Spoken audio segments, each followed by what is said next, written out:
యోబు గ్రంథము 2వ అధ్యాయము 1 నుండి చదువుతున్న దేవుని వాక్యం.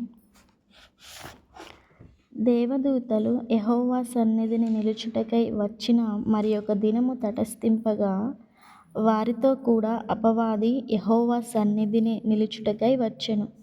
యెహోవా, నీవు ఎక్కడి నుండి వచ్చితివని వానినడగగా, అపవాది, భూమిలో ఇటు అటు తిరుగులాడుచు అందులో సంచరించుచు వచ్చితినని యెహోవాకు ప్రత్యుత్తరమిచ్చెను. అందుకు యెహోవా, నీవు నా సేవకుడైన యోబు సంగతి ఆలోచించితివా?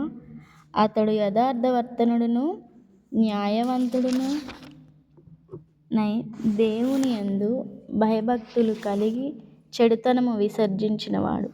భూమి మీద అతని వంటి వాడెవడునూ లేడు.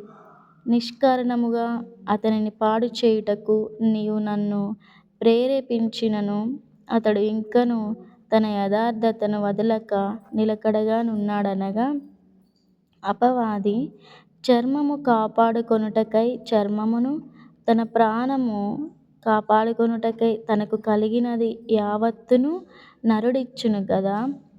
ఇంకొకసారి నీవు చేయి చాపి అతని ఎముకను అతని దేహమును మెత్తిన ఎడల, అతడు నీ ముఖమును ఎదుటనే దూషించి నిన్ను విడిచిపోవును అనెను. అందుకు యెహోవా, అతడు నీ వశమున నున్నాడు, అతని ప్రాణము ఏ మాత్రమును నీవు ముట్టవద్దని సెలవిచ్చెను. కాబట్టి అపవాది యెహోవా సన్నిధి నుండి బయలువెళ్ళి, అరికాలు మొదలుకొని నడినెత్తి వరకు బాధగల కురుపులతో యోబును మొత్తెను. అతడు ఒళ్ళు గోకుకొనుటకై చిల్లపెంకు తీసుకొని బూడిదలో కూర్చుండగా, అతని భార్య వచ్చి, నీవు ఇంకను యథార్థతను వదలకయుందువా? దేవుని దూషించి మరణము కమ్మనెను. అందుకతడు, మూర్ఖురాలు మాటలాడినట్లు నీవు మాటలాడుచున్నావు. మనము దేవుని వలన మేలును అనుభవించుదుమా? కీడును మనము అనుభవింప తగదా అనెను. ఈ సంగతులలో ఏ విషయమందును యోబు నోటి మాటతోనైనను పాపము చేయలేదు.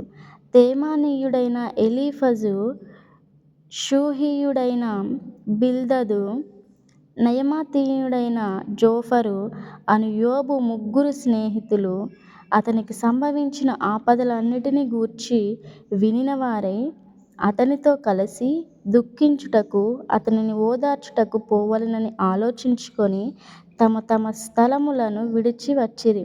వారు వచ్చి దూరముగా నిలువబడి కనులెత్తి చూచినప్పుడు, అతని పోల్చలేక తన వస్త్రములను చింపుకొని ఆకాశము తట్టు తలల మీద ధూళి చల్లుకొని ఎలుగెత్తి ఏడ్చి, అతని బాధ అత్యధికముగా నుండెనని గ్రహించి, ఎవరునూ అతనితో ఒక్క మాటయైనను పలుకక రేయింబగళ్ళు 7 దినములు అతనితో కూడా నేలను కూర్చుండిరి. ఆమేన్.